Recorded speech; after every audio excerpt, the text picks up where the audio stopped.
Welcome back to Group Guideless, the series where I tackle RuneScape's quests, bosses, and mysteries without the use of wikis, guides, or outside sources, except for maybe my groupies. There are so many of these intro path things, I don't want any more random pop-ups, so I'm gonna go out of my way to just clear through these, and then yes, we will be tackling Earnest the Chicken today, and if we have time afterwards, there is something rather sinister that I have no idea what it is, and I might just want to take a little peek. You know, stare into the abyss, and if you look hard enough, sometimes the abyss stares back. Anyways, while running through a couple of the simpler tutorial tasks, which literally lead you by the hand, I want to talk about some goals on the channel and the episode structure that we have here. Alright, so my current goal is to complete all of the free-to-play quests, finishing with the Dragon Slayer quest. We're gonna of course have some members quests thrown in there if I wander into them, but I want the Dragon Slayer quest to be kind of our first major milestone of this series. Following that, I want to clear out all of the quests that I currently have the quest requirements for, reaping that sweet free XP, and all the while working up to Desert Treasure. I think if a quest like World Wakes has a quest recommendation, I think I'll also deliberately hold off on those ones until we get all of the previous quests done. Mainly because since I'm not skipping dialogue and not getting any aid whatsoever, it's very beneficial for me to have a story told linearly, so my caveman brain can compute the storyline, while all the middle bits of, you know, what our goals aren't really laid out. My ultimate goal, I want to unlock Prif. I want to complete what I can only imagine is the hardest quest to do blind, Sleeske's endgame. Although the Temple of Light quests, oh boy, those are going to be multi-episode quests. Whew, okay, we'll get to that when I have that problem. Anyways, ultimately, I do want to don the quest cape. After that, well, let's worry about that when the time comes. Back to the footage. Looks like the fletching tutorial gave us some extra arrows, the ranged tutorial gave us more arrows, magic tutorial gave us some robes, the ranged armor tutorial taught us where a closer Tanner is, which is nice as hell. Also, Tanya Hide. Top tier naming right there. The Way of the Wizard led us to the Birthrope Slayer Cave, and Ariane, one of Gielinor's 3 heroes, introduces us to Magic Stick the Troll. And I see, this is where the living water guarded by trolls reference from the druidic ritual we had in the last episode comes around. And this is exactly why I kind of want to do things chronologically, so that a reference like in druidic ritual makes so much more sense. After I managed to kill him using some janky weakness mechanic the spell did not want to go off, well, I gather his valuable bones, which I bury for a level up. Completing that Slayer path unlocked a bunch of other paths, like Hunter, easy one, farming, nightmare, like, so it turns out you actually have to rake weeds as a step, meaning if you have crops, you don't get to finish that task. So I started fishing, and then I realized dailies reset, so I decided to do those while we waited for the weeds to grow back.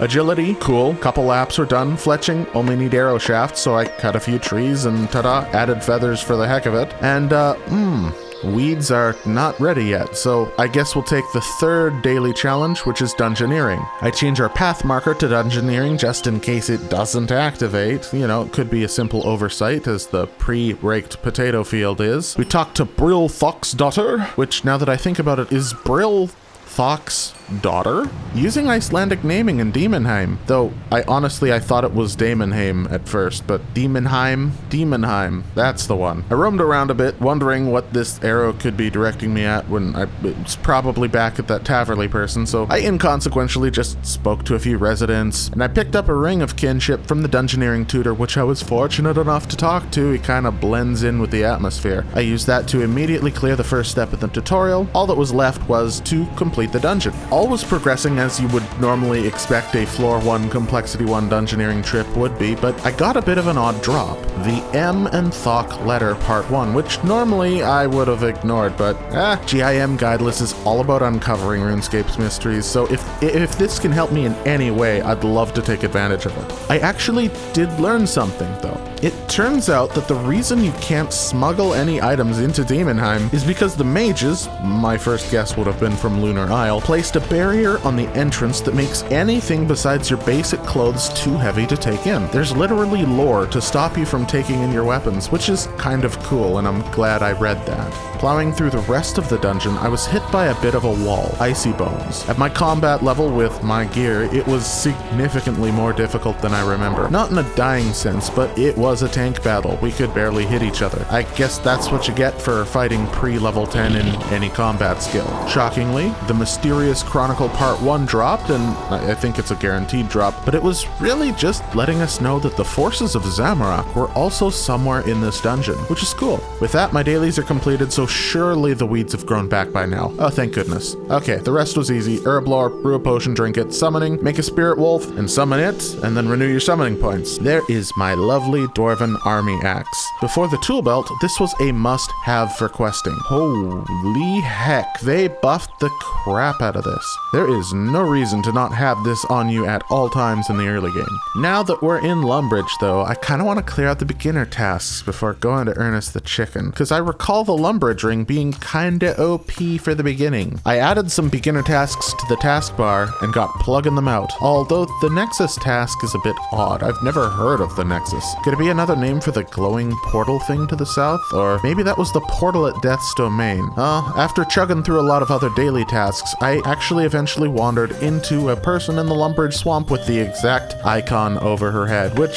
was a dead giveaway. So I tried this Nexus thing for a little bit, and it seemed like a pretty okay way of getting some early AFK prayer experience. It's alright, but honestly, even at my level, the amount of prayer XP was similar to divination at best, which isn't bad, but there are just a lot more pressing things to do than this all day. When I was done in that area, I introduced myself to Shattered Worlds, which I forgot was the name of it until the guy told us about that, which I then promptly ignored. I cleared out the rest of the beginner tasks and got myself a ring. I used the lamp in construction, knowing how expensive it was just getting to level 10, and it may have had a hand in my choices here. I guess it's time to take on the quest I've been mentioning since the beginning, Earnest the Chicken. I'm also kinda curious why the dots are leading into Death's Domain, so I'll have to probably check those out later as well. Veronica is in need of aid. She and her fiancé Ernest were walking around, got lost, and came across this spooky manor, and Ernest exclusively went in to ask for directions. It's been an hour though, so she's a bit worried and asks us to investigate. Sure thing, Veronica. She thanks us and mentions that she saw some lights flashing from one of the top floor windows. We should go there first, so we do, where we run into Professor Ottenstein, who insists the chicken wandering around is in fact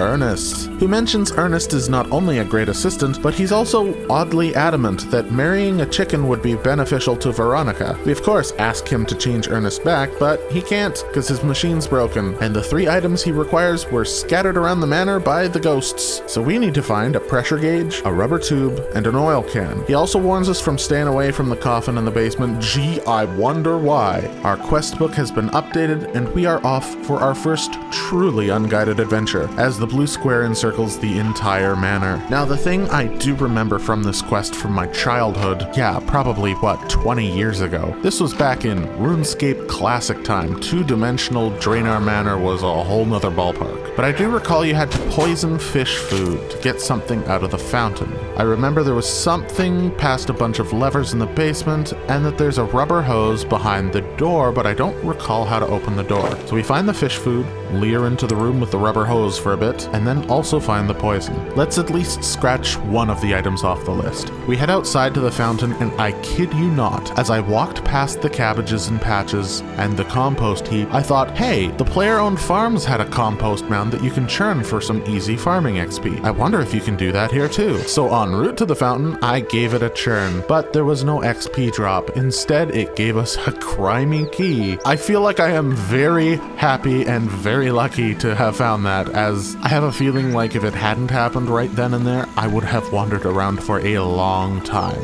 I got bitten by piranhas, threw in the poison fish food, and then grabbed the pressure gauge. Back inside the manor, I test the key on the door, and wow, it really is that simple, isn't it? I look for a way into the basement that isn't the coffin room and find the trap door. Isn't this the room Ava's normally in? Where's Ava. She's okay, well. I go down the trapdoor and we do find ourselves in the lever room, which honestly I was hoping for a bit of a challenge, but it was really, really easy thanks to these new colors that they plastered on the doors and the levers. They nerfed this puzzle so hard. I basically speedran the thing. With all the pieces to the puzzle in my inventory, we went back up to Professor Poultry, who returns Earnest back to normal. Good news, he gave us a bunch of gold for completing the quest among some other chickeny items. Seeing as how that quest was oddly easy, I decided to follow my nose, or the dots. We teleport to Gielinor and followed those little Pac-Man dots, prompting a quest I had never seen before. Necromancy. Now here's the thing about me. I quit before necromancy actually started. I have no idea what necromancy is about, so this is as raw as you can get. And there's absolutely no way I can't not click accept on this. We're greeted by an animated sword, but instead of responding to us, some dude, Raziel the First Necromancer, decides to sick the sword on us, and of course, our level is rather low, the sword one-taps us. We awaken for the second time in Death's domain, but for some reason, the way I died was a little more interesting to Death this time. We of course have 0 level of gravitas or mystery in front of Death and just blab out the whole experience of what just happened. Death, on the other hand, shows how cool he is by being cryptic as hell before telling us that we must now go to the underworld, the land beyond death. Good. My invitation has been accepted. My guest arrives in the underworld, up the river of souls, across the lake of memories, to the city of The Well of Souls is a beacon, a guiding light to all the vagrant dead. I will give them purpose, direction.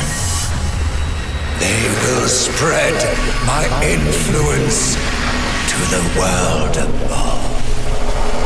You will be the key to my victory. I will teach you. You will be my last apprentice.